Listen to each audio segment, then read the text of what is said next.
नोरमा group, जो सोचता है वो करता है। आपके अपने सपनों का आशियाना। मकर संक्रांति के आसपास बिहार में सियासत काफी तेज हो जाती है। चूड़ा, दही, गुड़, तिलकुट का भोज और इस राजनीतिक आयोजन में कुछ इस तरीके से खेला होता है कि लगता है कि कुछ बड़ा होगा। अगर आपको याद होगा तो इसी राजनीतिक आयोजन में कई बार बिहार का सत्ता बदल गया, तो कई बार पार्टियों के टूटने बिखरने की भी खबरें यहीं से बनी और बिगड़ी। कई बार जब नेताओं ने एक दूसरे से गले मिला तो मकर संक्रांति के भोज के दौरान तो ऐसा लगा कि अब राजनीति ठीक ठाक होने वाली है बिहार में। लेकिन इस बार बिहार में राजनीति जहां काफी उठापटक चल रही है, वहीं राज्यसभा की 5 सीटों पर चुनाव है, उसको लेकर भी सियासत गरमाई गई है। ऐसे में राजनीतिक संवाद और शक्ति प्रदर्शन के माध्यम से भी बनते हैं मकर संक्रांति में। मकर संक्रांति के अवसर पर आयोजित होने वाला दही चूड़ा भोज इसी परंपरा का हिस्सा है। इस बार ये आयोजन राष्ट्रीय जनता दल यानी राजद के वरिष्ठ नेता तेज प्रताप द्वारा 14 जनवरी को उनके सरकारी आवास 26M स्टैंड रोड में किया जा रहा है। तेज प्रताप यादव का ये कार्यक्रम सामान्य भोज से कहीं अधिक राजनीतिक महत्व रखता है। उन्होंने इस आयोजन के लिए सत्ता पक्ष और विपक्ष दोनों नेताओं को आमंत्रित किया है, जो बिहार की राजनीति में एक अलग संदेश देता है। आमतौर पर राजनीतिक दल एक दूसरे से दूरी बनाए रखते हैं, लेकिन तेज प्रताप यादव का ये कदम सहयोग, संवाद और सौहार्द की ओर इशारा करता है। देखिए, तेज प्रताप यादव ने स्पष्ट किया है कि उनका ये आयोजन किसी एक दल तक सीमित नहीं है। सत्ता पक्ष के नेता हो या विपक्ष के, सभी को इस दही चूड़ा भोज में शामिल होने का न्योता दिया गया है। ये पहल ऐसे समय में की जा रही है जब बिहार की राजनीति में आरोप प्रत्यारोप और टकराव का माहौल बना रहता है। बीते दिन तेज प्रताप यादव ने वीआईपी पार्टी के प्रमुख मुकेश सहनी से भी मुलाकात कर उन्हें व्यक्तिगत रूप से आमंत्रण पत्र सौंपा है। वो कई बड़े बड़े नेताओं से व्यक्तिगत रूप से मुलाकात कर रहे हैं और आमंत्रण पत्र सौंप रहे हैं। ये मुलाकात इसलिए भी अहम मानी जा रही है क्योंकि मुकेश सहनी एक महत्वपूर्ण पिछड़ा वर्ग के नेता है और भविष्य की राजनीति में उनकी भूमिका अहम हो सकती है।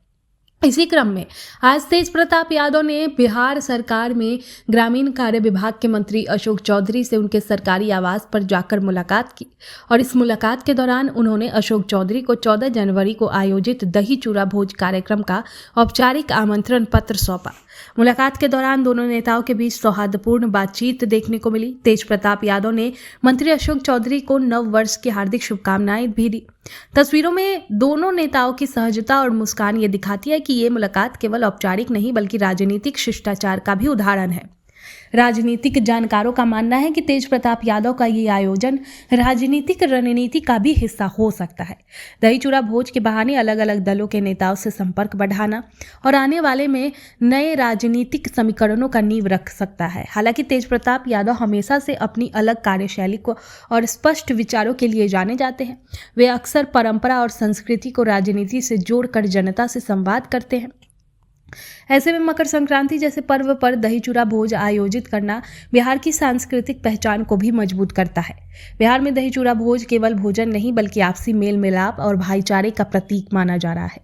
वर्षों से ये देखा गया है कि इस अवसर पर बड़े बड़े राजनीतिक नेता एक ही मंच पर नजर आते हैं और भले ही वे राजनीतिक रूप से एक दूसरे के विरोधी हो, तेज प्रताप यादव का ये प्रयास इसी परंपरा को आगे बढ़ाता दिख रहा है।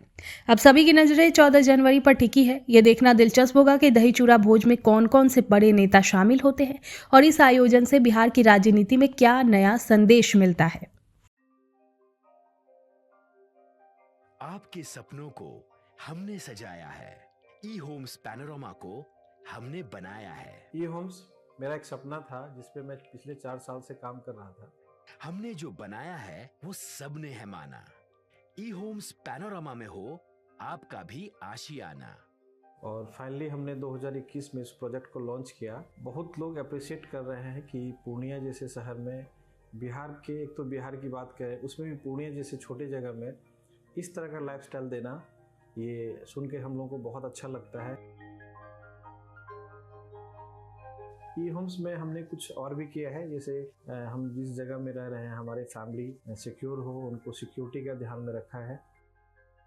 आपकी सुविधा और सुरक्षा आपके लिए खास है, ये आपका विश्वास है। इसमें आर्टिफिशियल इंटेलिजेंस का 7 लेयर सिक्योरिटी का हमने इस्तेमाल किया है। लस ग्रीन कैंपस को बनाया है। यदि हमारा बाउंड्री वाल है तो वो वर्टिकल गार्डन है।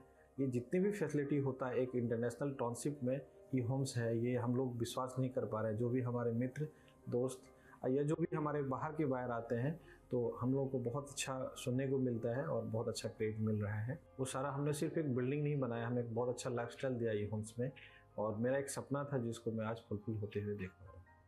ये आपका आवास है। ई होम्स पैनोरामा में अब आपका निवास है। E Homes Panorama, luxurious lifestyle redefined. Panorama group, जो सोचता है वो करता है। अगर ये वीडियो पसंद आई और वह बिहार के राजनीति और बिहारियत से सरोकार रखेनी तो सब्सक्राइब बटन दबा के चैनल के सब्सक्राइब कर ली। ओजे एगो घंटी बा, ओकरा बटन दबा देला से कुल सटीक और मारक खबर रुआ मुफ्त में मिल जाई। अगर रुआ पत्रकारिता के हमनी के नया प्रयोग में सहयोग कर चाहतानी तो ज्वाइन बटन दबा दी। पेटीएम नंबर नोट कर ली 9386816700।